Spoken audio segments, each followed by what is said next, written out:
നിങ്ങൾ ഈ ചിത്രത്തിൽ കാണുന്നത് തുമ്പികളെപ്പോലെയുള്ള ഷഡ്പദങ്ങളായ ആൻഡ് ലയണിന്റെ ലാർവകളായ കുഴിയാനയെയാണ്. പൂഴിമണലിലും നനവില്ലാത്ത പൊടിമണ്ണിലും കോണാകൃതിയിൽ കുഴികളുണ്ടാക്കി അതിൽ ഒളിച്ചിരുന്ന് ഇരപിടിക്കുന്ന ഏതാണ്ട് 1/2 സെന്റിമീറ്റർ വലിപ്പമുള്ള ഒരു ചെറു ജീവിയാണ് കുഴിയാന. ഇനി ഇവയുടെ ആഹാര രീതി നോക്കാം.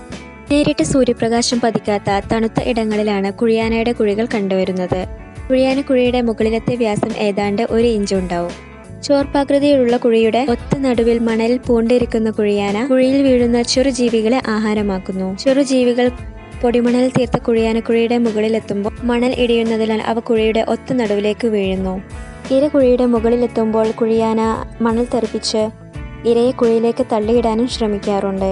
തിരികെ കയറുവാൻ ശ്രമിക്കുമ്പോൾ ഈ മണൽ ഇടിയുന്നതിനാൽ രക്ഷാശ്രമം പരാജയപ്പെടുകയും മണലിൽ പതിയിരിക്കുന്ന കുഴിയാനയുടെ ആഹാരമായി തീരുകയുമാണ് ചെയ്യുന്നത്. കുഴിയുടെ ഇടിവും ചെരിവും കൊണ്ട് രക്ഷപ്പെടാനാകാത്ത ഇരയെ കുഴിയാന തന്റെ മുൻഭാഗത്തെ ബലിഷ്ഠമായ കൊമ്പ് കൊണ്ട് മുറുക്കി പിടിക്കുകയും ഇരയുടെ ശരീരം ദ്രവിപ്പിക്കാൻ കഴിയുമാറുള്ള തന്റെ വിഷം കുത്തിവെക്കുകയും ചെയ്യുന്നു. ഉരുണ്ട ശരീരവും ഉറുമ്പിന് സമാനമായ തലയുമുള്ള കുഴിയാന മുന്നോട്ടും പിന്നോട്ടും സഞ്ചരിക്കും. നമ്മുടെ ബാല്യകാലത്തെ ഒരു പ്രധാന ഓർമ്മകളാണ് കുഴിയാന. വീഡിയോ ഇഷ്ടപ്പെട്ടാൽ സബ്സ്ക്രൈബ് ചെയ്യണേ.